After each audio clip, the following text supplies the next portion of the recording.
তুমি ভাত দিয়ে সব বানাইছো আইস? হ্যাঁ, তুমি কি জীবনে খাইছো? না। দর্শক সেই মজা বেন্না হলে বেন্নার সময় আমার দেশে ভাত খাইতে আমার ভাত খাইতে ভালো লাগে না। এখন আমি ভাতের সব বানাম। ভাতের সব বানানো লাগে এখন বাসি ভাত নিয়ে নিস, আলু সেদ্ধ করে নিস। এখন আলুগুলো ছিলে নিব।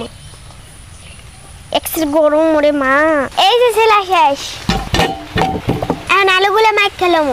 আলুগুলো ভালো মতন ডলে লইতে হইবে। আলুগুলো ডলাই গেছে, এখন বাসি ভাত দিয়ে দিম।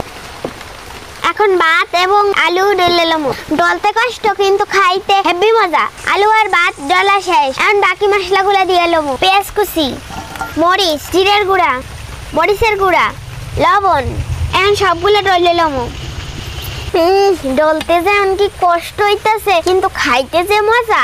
ডলা শেষ, এখন সবগুলো বানাইলাম।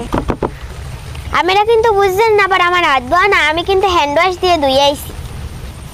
এই যে এরকমের সবগুলো বানাই নিতে হইবে। একদিকে বৃষ্টি আইতেছে, আমার বানানো প্রায় শেষ। এই যে সবগুলো বানানো শেষ। মাঝখানে কি করছে জানেন? বৃষ্টি আইছিল, হেলেগে আমি গোসল করে আইছি। সব বাজার যাও না, 2টা আঁশের ডিম গুলে লইছি।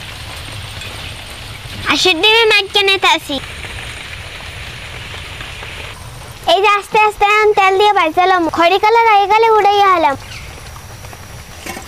ভাতের সব বানানো শেষ। পিড়ি পিড়ি বৃষ্টি হয়ে পড়ছে। এই যে দেখেন আমার দাদা হয়ে পড়ছে। তুমি ভাত দিয়ে সব বানাইছো আইস? হ্যাঁ, তুমি কি জীবনে খাইছো? না। বিসমিল্লাহির রহমানির রহিম। হ্যাঁ, অসাধারণ স্বাদ। বিসমিল্লাহ। দর্শক সেই মজা। ঘরে যাই, বৃষ্টি হইতেছে। লো লো লো লো লো।